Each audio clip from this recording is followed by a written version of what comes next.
నమస్కారం. సుఖీభవకు స్వాగతం.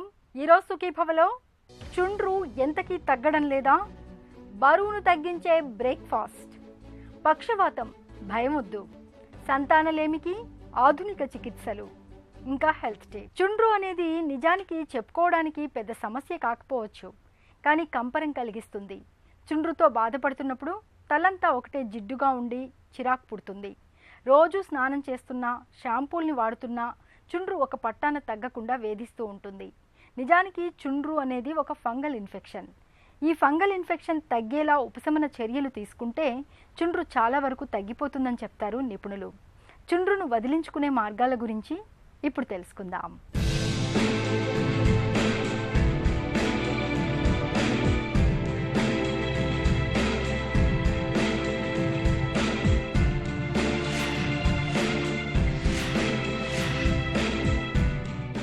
యువతను వేధించే సమస్యల్లో మొటిమలది మొదటి స్థానమైతే రెండో స్థానం చుండ్రుదే.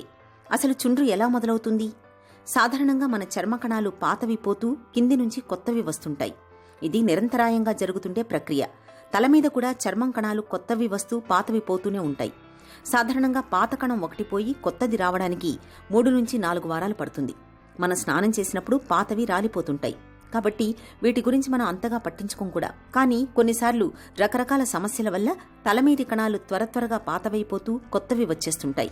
దీంతో అక్కడ మృత కణాలు పేరుకుపోయి అవి పొట్టుగా ఊడి వస్తుంటాయి. ఇదే చుండ్రు. తలమీద వెంట్రుకలు, చమురు గ్రంథులు ఎక్కువగా ఉంటాయి కాబట్టి ఈ పొట్టుకు చమురు కూడా తోడై తలంతా మరింత చికాకుగా తయారవుతుంది. దురదతో కూడిన పొట్టు రాలటాన్ని డాండ్రఫ్ అంటారు. ఏదైతే మనకి రొటీన్ సైకిల్ అంటే చర్మం ప్రతి 40 రోజులకి ఒకసారి కొత్త లేయర్ సృష్టించుకుంటుంటుంది. దాన్ని ఫిజియలాజికల్ స్కేలింగ్ అంటాం. ఈ ఫిజియలాజికల్ స్కేలింగ్ అంటే ఈ పొట్టు రాలటం నార్మల్గా ఉంటే ఎటువంటి ప్రాబ్లం కాదు, కానీ కొందరిలో ఎక్కువ అయిపోయి దురదతో కూడిన ప్రాబ్లం లాగా ఉంటుంది. వాళ్ళు డాండ్రఫ్ అని డాక్టర్ని కన్సల్ట్ చేస్తుంటారు. అసలు ఈ డాండ్రఫ్ అంటే నార్మల్ స్కిన్ ఏదైతే పొట్టు రాలుతుందో దాంతో పాటు స్కిన్ పైన మైల్డ్ ఫంగల్ ఉంటుంది. దాన్ని మలసిజియా ఫర్ఫర్ అంటారు. ఇది ఎక్కడి నుంచో బయట నుంచి రాదు, అందరూ ఒంటి పైన ఉంటుంది. వాటి కౌంట్ కంట్రోల్లో ఉంటే మన ఎటువంటి ఇబ్బంది పెట్టదు. కానీ దాని ఏదైతే ఫంగల్ ఏదైతే ఉందో దాని కౌంట్ కాగా దాటితే మనని ఈ స్కిన్ రొటీన్ పొట్టు రాలతంతో పాటు కలిపి దురదలాగా సృష్టిస్తుంటాయి. ఈ డాండ్రఫ్ అనేది మొత్తం సంవత్సరం మొత్తం ఒకలాగా కాకుండా ఈ చలికాలంలో కొంచెం అధికంగా కనబడుతుంటాయి. హార్డ్ వాటర్ అంటే సాల్ట్ వాటర్. ఈ సాల్ట్ వాటర్ ఏం చేస్తాయంటే మనం వాడే షాంపూస్ కానీ ఏదైతే హెయిర్ ఆయిల్స్ పెట్టుకోవాలన్నా కానీ ఇవి మనకి ఏదైతే ఇవి బ్లాక్ చేసి ఆ సాల్ట్స్ మనం వాడే షాంపూస్ స్కిన్ పైన డస్ట్, న్యాచురల్ ఆయిల్ తీసేయకుండా ఆ ఫంగస్కి ఫుడ్ ఇస్తూ ఉంటాయి. సో ఈ హార్డ్ వాటర్ వాడటం వల్ల ఈ డాండ్రఫ్ అధికమవుతూ ఉంటుంటుంది. ఎక్కువగా పొల్యూషన్, డస్ట్ గంగా మనం ఎక్స్పోజ్ అవుతే సో ఆ పొల్యూషన్ ఈ ఫంగస్కి యాడ్ అయ్యి ఈ డాండ్రఫ్ అనేది అధికమవుతుంటాయి. చుండ్రులో ప్రధానంగా 2 రకాలుంటాయి. మొదటిది పొడి రకం. వీరికి పొడిగా వెండి రంగులో పొట్టు రాలుతుంటుంది. ఇక రెండోది చమురు రకం. పొట్టుకు చమురు కూడా తోడై తల త్వరగా జిడ్డుగా తయారవుతుంటుంది. యుక్త వయసులో మన ఒంట్లో హార్మోన్ల ప్రభావం ఎక్కువగా ఉంటుంది. దీని ప్రభావంతో తలమీది చమురు గ్రంథులు ఎక్కువగా పనిచేసి చమురును ఎక్కువగా ఉత్పత్తి చేస్తాయి. మన తల చర్మం మీద ఉండే మాలసిజియా ఫర్ఫర్ అనే ఒక రకం ఫంగస్ ఈ చమురును విడగొట్టి ఓలియక్ ఆమ్లంగా మారుస్తుంది. ఈ ఆమ్లం తలమీది చర్మాన్ని చికాకు పరుస్తుండడంతో కొత్త కణాలు ఎక్కువగా పుడతాయి. వాటితో పాటే మృత కణాలు పెరుగుతాయి. ఇవన్నీ తలమీద పేరుకుని పొట్టు రాలుతూ చుండ్రు ఆరంభమవుతుంది. దీంతో తలమీద కొద్దిగా వాపు, దురద కూడా ఆరంభమవుతాయి. గీరితే పొట్టు రాలి భుజాల మీద పడుతుంటుంది. జన్యుపరమైన అంశాలు, మానసిక ఒత్తిడి మూలంగా కూడా చుండ్రు వచ్చే అవకాశాలుంటాయి. పొట్టు ఎక్కువగా రాలుతుంటే అది రొటీన్ డాండ్రఫా లేదంటే సోరియాసిసా అని చెక్ చేసుకోవచ్చు. సోరియాటిక్ స్కేల్స్ ఎలా ఉంటాయంటే షర్ట్ పైన విపరీతమైన పొట్టు తెల్ల చాపొట్టులాగా రాలుతూ ఉంటుంది. కానీ డాండ్రఫ్ పొట్టు అంత ఈజీగా పడదు. మనం ఎంత స్క్రాచ్ చేసినా కానీ కొంచెం ఎల్లో కలర్ స్కేల్స్ కనపడుతుంటాయి తప్ప ఇట్లా ప్యూర్ వైట్ అంటే చాపొట్టులాగా స్కేల్స్ కనపడవు. అది సోరియాసిస్. కొంతమంది పిల్లల్లో ఈ డాండ్రఫ్ని ఫంగల్ ఇన్ఫెక్షన్స్ అంటే రింగ్ వామ్ ఇన్ఫెక్షన్స్ కూడా వస్తుంటాయి తలలో. వాళ్ళు డాండ్రఫ్ అనుకొని నెగ్లెక్ట్ చేస్తుంటారు. అలా నెగ్లెక్ట్ చేయకూడదు. ఒకవేళ అది రింగ్ వామ్ ఇన్ఫెక్షన్ అయితే ఇంట్లో ఉన్న చిన్నపిల్లలు వేరే వాళ్ళు కూడా స్ప్రెడ్ అయ్యే అవకాశాలు ఉంటాయి. సో అట్లాంటి డౌట్ ఉన్న వాళ్ళు కంపల్సరీ డాక్టర్ దగ్గరికి వెళ్ళి రొటీన్ ఇన్వెస్టిగేషన్స్ ఏవైతే KOH మౌంటింగ్ ఉంటుందో చెక్ చేసుకొని అది రొటీన్ ఒంటి మీద ఉన్న ఫంగసా లేదా బయట నుంచి వచ్చిన ఫంగసా కనిపెట్టుకొని కరెక్ట్ మందులు వాడటం వల్ల మనం బయటపడిపోవచ్చు. చుండ్రు ఒక మోస్తరుగా ఉంటే తరచుగా అంటే రోజు విడిచి రోజు మార్కెట్లో దొరికే సాధారణ యాంటీ డాండ్రఫ్ షాంపూలతో తలస్నానం చేయడం మంచి మార్గం. జింక్ పైరిథియోన్ అనేది మార్కెట్లో దొరికే ప్రతి యాంటీ డాండ్రఫ్ షాంపూలోనూ ఉంటుంది. దీనికి ఫంగస్ను, కొత్త కణాల పుట్టుకను తగ్గించే గుణం ఉంది. దీంతో కొంత మెరుగవుతుంది. వీటితో ఉపయోగం లేకపోతే అప్పుడు వైద్యుల సలహా మేరకు కొన్ని మెడికేటెడ్ షాంపూలను వాడాల్సి ఉంటుంది. చుండ్రు చాలా ఎక్కువగా ఉన్నవారికి ఈ స్టెరాయిడ్తో పాటు కీటోకొనజోల్ కలిసిన షాంపూలున్నాయి. వీటిని వాడుకుంటే వాపు, ఫంగస్ రెండూ తగ్గుతాయి. చుండ్రు క్రమేపీ తగ్గుతుంది. వీటితో పాటు రోగ నిరోధక వ్యవస్థను ప్రభావితం చేసే టాక్రోలిమస్ వంటి ఆయింట్మెంట్లను రాత్రిపూట రాసుకుని ఉదయాన్నే స్నానం చేసినా ఉపయోగం ఉంటుంది. ఈ డాండ్రఫ్ని మనం ఎలా నివారించుకోవచ్చు, అసలు ఎలా అరికట్టవచ్చు అంటే, సో మనం వాడే రోజువారీ లైఫ్ స్టైల్లో సాధ్యమైనంత వరకు డ్రింకింగ్ వాటర్, అంటే మనమైతే వాటర్ అయితే డ్రింక్ చేస్తామో మున్సిపల్ వాటర్ బెస్ట్ వాటర్ అని చెప్పొచ్చు. అది హెడ్ బాత్ గంగా యూజ్ చేయగలిగితే మనం వాడే షాంపూస్ కానీ లేదంటే సోప్స్ కానీ ఒంటి మీద ఆయిల్ డస్ట్ తీసేయడానికి హెల్ప్ అవుతాయి. అలానే తలస్నానం చేసిన తర్వాత హెయిర్ ఆయిల్ అప్లై చేయకపోవటం, హెయిర్ ఆయిల్ వల్ల ఉపయోగాలు కానీ హెయిర్ ఆయిల్ వల్ల హానికరాలు కానీ ఏమి ఉండవు. హెయిర్ ఆయిల్ వల్ల మన న్యాచురల్ కండిషన్స్ అంటూ ఉంటాయి. అలానే ఎవరికైతే స్కాల్ప్ ఆయిలీ ఉందో హెయిర్ ఆయిల్ పెట్టుకొని ఎన్విరాన్మెంట్ ఎక్స్పోజ్ అవుతే డస్ట్ పార్టికల్స్ అట్రాక్ట్ అయ్యి ఇంకా డాండ్రఫ్ అధికం అవుతూ ఉంటాయి. సో ఈ ప్రాబ్లం ఉన్న వాళ్ళల్లో ఈ తలస్నానం చేసిన తర్వాత హెయిర్ ఆయిల్ ఉపయోగించకపోవడం మంచిది. రెగ్యులర్గా స్నానం చేయాలి. ఏవైతే డాక్టర్ సజెస్ట్ చేశారో ఆ షాంపూస్ వారానికి ఒకసారి కానీ 2 సార్లు వాడుకుంటూ మిగతా టైంలో నురుగు తక్కువ వచ్చే షాంపూస్ కనుక యూజ్ చేయగలిగితే స్కాల్ప్ ఇరిటేట్ కాకుండా మనకి ఈ డాండ్రఫ్ అనేది కంట్రోల్లో ఉంటుంది. SLES అంటే ప్రిజర్వేటివ్ లేని షాంపూస్ కనుక మనం ప్రిపేర్ చేసుకొని ఫస్ట్ మంత్ వారానికి 2 రోజులు, ఆ తర్వాత తగ్గిముఖం పట్టిన తర్వాత వారానికి ఒకసారి వాష్ చేసుకోవడం వల్ల మనకి ఈ డాండ్రఫ్ అనేది కంట్రోల్ చేసుకొని అంటే తగ్గుముఖం పడుతుంది. చుండ్రును వదిలించుకోవడానికి నిత్యం తలస్నానం చేయడంతో పాటు జీవనశైలిని సైతం మార్చుకోవాలి. ముఖ్యంగా మానసిక ఒత్తిడి తగ్గించుకోవాలి. తలకు క్రీములు, స్టైలింగ్ వంటివి తగ్గించాలి. తాజా పండ్లతో కూడిన మంచి పోషకాహారం తీసుకోవాలి. చుండ్రు ఒకరి నుంచి మరొకరికి అంటుకునే వ్యాధి కాదు. ఒకరి దువ్వెనల ద్వారా మరొకరికి వ్యాపించదు.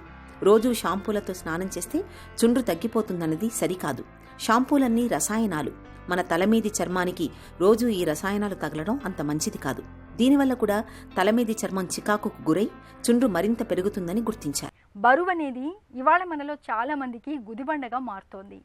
ఎంతసేపు వ్యాయామం చేసినా, యోగా సాధన చేసినా బరువు తగ్గడం లేదని వాపోతూ ఉంటారు. నిజానికి మన ఆరోగ్యం సక్రమంగా ఉండాలంటే బరువును తప్పనిసరిగా అదుపులో పెట్టుకోవాల్సిందే. అయితే బరువు తగ్గడం లేదా పెరగడం అనేది ప్రధానంగా మన ఆహారపు అలవాట్లపైనే ఆధారపడి ఉంటుంది. ఇందులో సందేహం లేదు.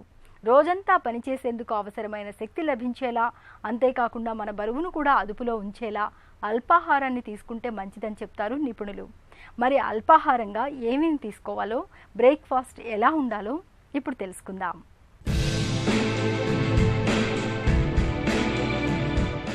బరువును వదిలించుకోవటానికి ఉదయపు అల్పాహారంలో తప్పనిసరిగా పళ్లను తీసుకోవాలి. ముఖ్యంగా ఆకలిని అదుపులో ఉంచే అవకాడో బరువును తగ్గించేందుకు బాగా తోడ్పడుతుంది.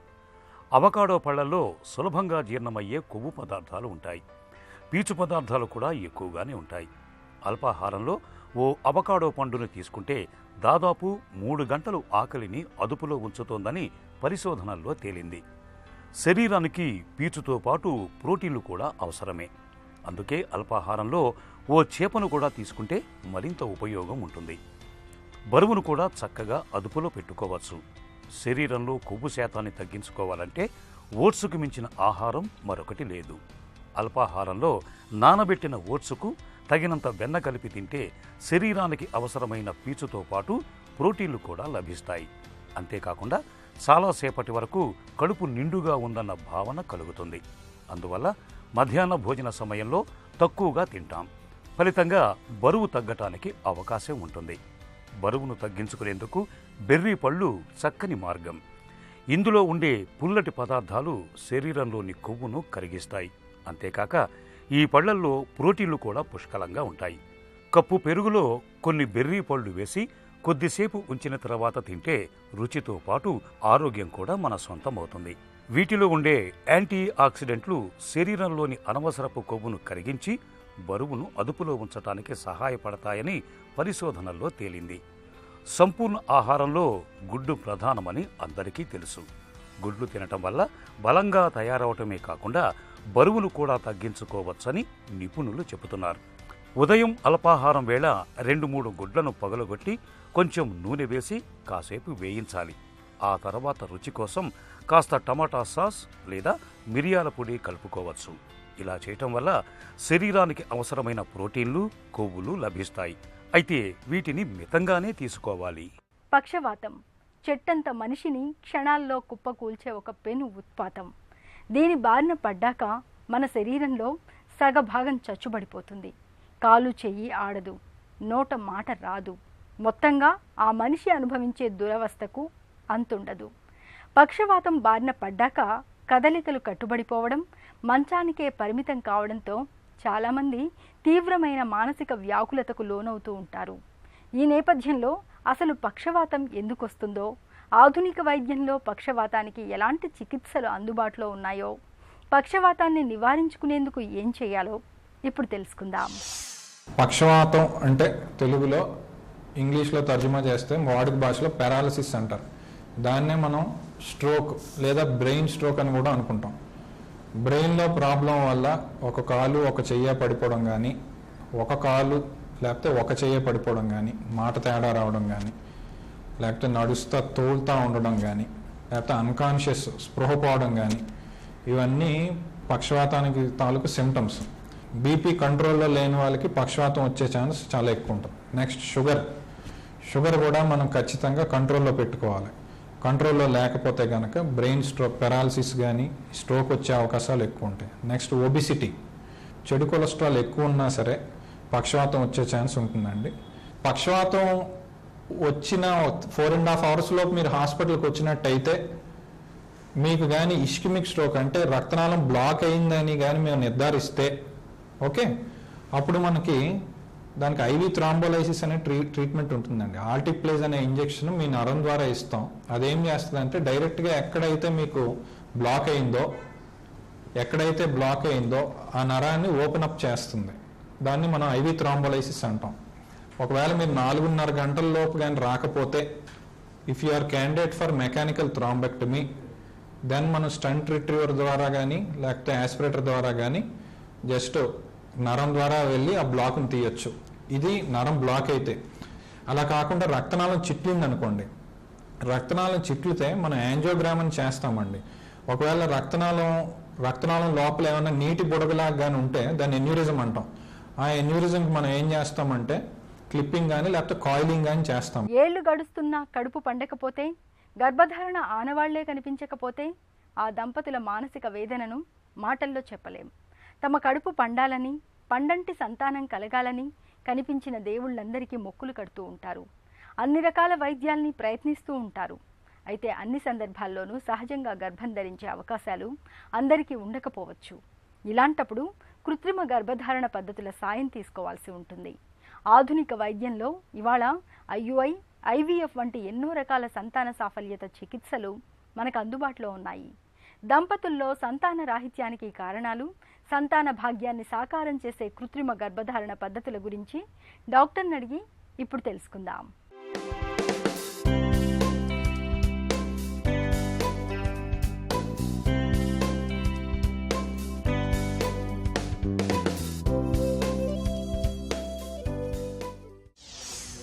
ఇన్ఫెర్టిలిటీ అని ఎప్పుడు చెప్తారు? దంపతులు 1 సంవత్సరం పాటు రెగ్యులర్గా ఇంటర్కోర్స్ చేసి వితౌట్ ఎనీ కాంట్రాసెప్షన్ ట్రై చేశాక కూడా వాళ్ళకి ప్రెగ్నెన్సీ అవ్వకపోతే అప్పుడు వాళ్ళకి ఫర్టిలిటీ ఇష్యూస్ ఉన్నట్టు. Then we call them the couple is suffering from infertility అని. ఇప్పుడు ఈ 1 year టైం ఫ్రేమ్ అనేది అందరికీ అప్లికేబుల్ అంటే no. For some people it is only 6 months. అది ఎవరికంటే it depends on female age. Female age కనుక 35 years పైన ఉన్నట్టయితే అలాంటి దంపతులు 6 నెలల వరకు ట్రై చేయాలి. అప్పుడులో అవ్వకపోతే వాళ్ళు వచ్చి ఇవాల్యుయేషన్కి, టెస్ట్కి రావాల్సి ఉంటుంది. ఏజ్ ఒకటే కాకుండా ఇంకా వేరే కండిషన్స్ ఉంటాయి. అంటే ఆల్రెడీ ఫీమేల్ కన్నా మేల్ కన్నా అంతకు ముందులే ఏమైనా సర్జరీస్ అయి ఉంటే, ఓవరీ మీద ఏమైనా సిస్ట్ ఉండి సర్జరీ అయి ఉంటే, లేదా ఎండోమెట్రియోసిస్ అనే కండిషన్ ఉంటే, ఫర్ ఎనీ రీజన్ ఒక ఓవరీ తీసి ఒకే ఓవరీ ఉంటే, లేదా గర్భసంచిలో ఆల్రెడీ వాళ్ళకి గడ్డలు అట్లాంటివి ఉన్నాయి అని ముందే తెలిసి ఉంటే కనుక అయితే వాళ్ళు ముందే వచ్చి టెస్టులు అవన్నీ చేయించుకోవాల్సి ఉంటుంది. పిల్లలు పుట్టని దంపతులకు ముందుగా చికిత్స ఎలా ఉంటుంది? Age less than 30 years, egg reserve చాలా బాగుంది, స్పర్మ్ పారామీటర్స్ అన్నీ నార్మల్ ఉన్నాయి అంటే we can start with basic treatment. And వాళ్ళకి పెళ్ళయ్యి చాలా సంవత్సరాలు అవ్వలేదు, దెన్ బేసిక్ ట్రీట్మెంట్తో మనం స్టార్ట్ చేయొచ్చు. బేసిక్ ట్రీట్మెంట్ ఏంటి? సింపుల్ మెడికేషన్స్ ఇస్తాము ఎగ్ పెరగటానికి.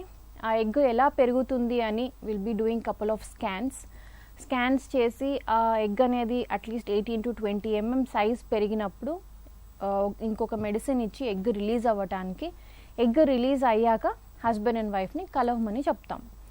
So this is called timed intercourse. Basically we're timing their intercourse.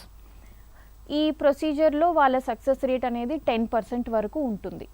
ఒకవేళ ఏజ్ ఎక్కువ ఉంది, ఎగ్ రిజర్వ్స్ కొద్దిగా తక్కువ ఉన్నాయి, పెళ్ళయి చాలా సంవత్సరాలు అయింది, లేదా ఫీమేల్లోనూ కొన్ని ప్రాబ్లమ్స్ ఉన్నాయి, మేల్లోనూ కొన్ని ప్రాబ్లమ్స్ ఉన్నాయి. ఫీమేల్లో ఎండోమెట్రియోసిస్ ఉంది, లేదా ఒక ట్యూబ్ ఓపెన్ ఉంది, ఒక ట్యూబ్ బ్లాక్ ఉంది.